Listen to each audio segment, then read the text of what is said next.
পৰিলক্ষিত হৈছে আৰু এনে ধৰণৰ হাৰাশাস্তিৰ বিৰুদ্ধে অবিৰতভাৱে আমছুৱে সংগ্ৰাম অব্যাহত ৰাখিছে।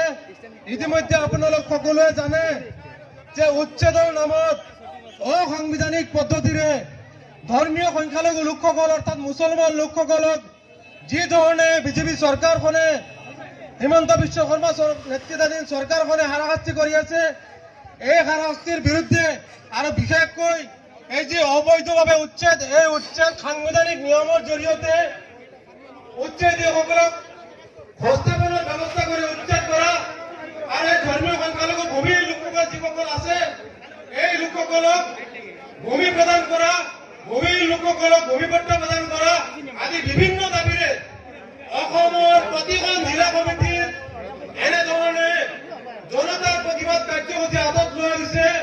আৰু আজি আমছুৰ কেন্দ্ৰীয় কমিটিৰ নিৰ্দেশ মৰ্মে হোজাই জিলাত জনতাৰ প্ৰতিবাদী কাৰ্যসূচীৰ লগত সংগতি ৰাখি আমি গণজাগৰণ প্ৰতিবাদী কাৰ্যসূচী হাতত লৈছো।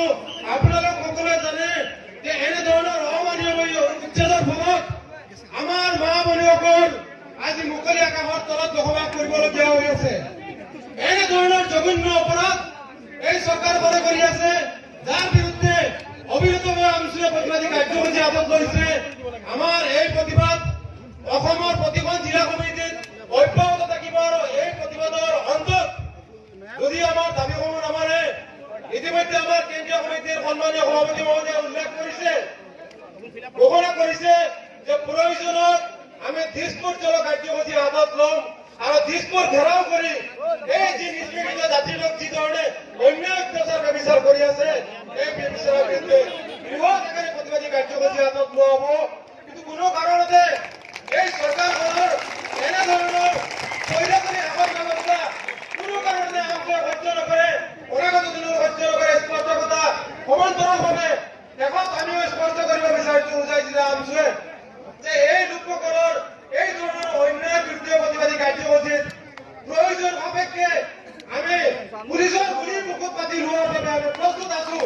কিন্তু কোনো কাৰণতে এনেধৰণে অত্যাচাৰ, এনেধৰণে ব্যভিচাৰ আমি হোজাই জিলা অঞ্চল, হোজাই জিলাৰ লোকসকলৰ লগত হোৱাটো কামনা নকৰো, সহ্য নকৰো।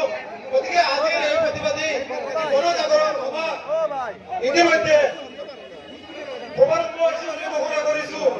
এতিয়া আজি যিহেতুকে দ্বিতীয় কাৰ্যসূচী আছে যে অমানৱীয় উচ্ছেদ অসমৰ প্ৰতিখন জিলা কমিটিত হৈছে, সেই হেতুকে আমাৰ হোজাই জিলাতো অমানৱীয় উচ্ছেদ হৈছে আৰু অমানৱীয় উচ্ছেদৰ বলি হৈছে লামডিং বনাঞ্চলৰ লোকসকল।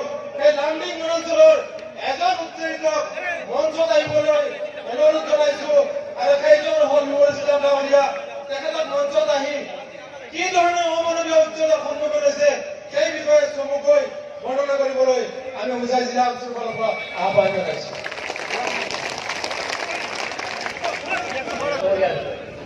গতিকে আমরা লোকে ফার্স্টে বলা দিচ্ছি দিয়া এসডিকে আমরা কৈছে যে দুটা শৃঙ্খলাবদ্ধ হিসাবে যদি আমরা কথা মানিয়ে যাও তাহলে ভয় সম্মান করে যদি যাও যে তোমাদের লাগে আমরা বিহিত ব্যবস্থা নিব। আজকে 1.5 বছর গত হইয়া যা, 1.5 বছর গত হইয়া যার আমরা 20-25টা মানুষ মারা গেছে। আমরা এখন আমরা মা বাপ এখানো আমরা বাইকগুলা এখন জায়গা দেখতে যাবে সরকার কোনো মানুষে আমরা কোনো বেলা হয়েছে না দিয়া। আমরা দেশের প্রতিনিধি আল্লাহর কোনো বহুত আছে, আমরা প্রতিনিধি কোনো এখন প্রতিনিধিকে আমরা দিলে একটা মানে মাত মাঝে শুন না যে তোমরা উচ্চ দিয়ে আইছো, তোমরা কি হিসাবে আসো বা কি হিসাবে রইলা, কি হিসাবে আসো, এটা আমরা সব রয়েছে না। একমাত্র আল্লাহ আর আমরা আমসুর, একমাত্র এই আমসুর যদি আমরা থাকতো না, এই আমরা 300-350 মানুষ বর্তমানে সাংবাদিক রিজার্ভের মাঝে আছি, খেয়াল করতে হবে এই হিসাবে রই না, এই হিসেবে আমরা রইয়া ওপরে আমরা পেপার আমরা যে কেউ গেছেন দেখেছেন না আমরা হার হচ্ছে দেওয়া। আমরা 735টা স্কুল থেকে বঞ্চিত, মসজিদ থেকে বঞ্চিত। আর আমরা তো বহুত মানে রান্না হিসাবে আমরা আসিটা মানে মাথায় লাভ নাই, আপনি যদি কাজ হইতাম। গতিকে নিজের কথা নিজে হই, আমার মা এখানো বাঘ এখানো আমি এখানো বিস্কুট বাই বিস্কুট লাগা দিছে, পাড়া মানুষের লেট্রিন এখানো না। গতিকে আমরা কিতাব হইলে সরকারের গেছে, সরকারে বলা সরকার এখন হ্যাঁ মানে সংখ্যালঘু হইয়া আমরা অবস্থানে নিচে গিয়া। গতিকে সারারে অনুরোধ করে হইয়া এই কথাটাই আমার অনুরোধ। আমরা একটাই দল আমসু, গতিকে আমসু যে সময় কইতে আছে যে তুমি তার দেশের প্রতিনিধি আমরা ঘরে থাকো, আমরা ঘরে থাকো, ধরো যদি মাত্রায় ভালো না যদি আমরা ঘরে থাকো, আমরা বুক পাতি আগে নিব, আমরা যা উচিত যদি মানুষ আছি আমরা তারা ঘরে বুক পাতি আছি কিতা লাগিয়া অন্য বস্ত্র বাসস্থানের কথা আমরা উচিত মানুষ যা আছে আমরা এই নামে দেহা লোকের আগে দেহা লইব, মধ্যের আগে আমরা মরব, এই জন্য দোয়া করবা। আর আমরা তো হইয়া আমরা এই কত লোকে ভাওকা আগে আমরা বাদল হইয়া একশো গ্যারান্টি দিয়ে হইয়া আমসু দেহায় যাইব, আগে আমরা বাদল মাছ না তেল যাইব, আর গুলি করে আমসু তো করা লাগবো আগে, আমরা তো করা লাগবো, আমরা চিন্তা করে জানি।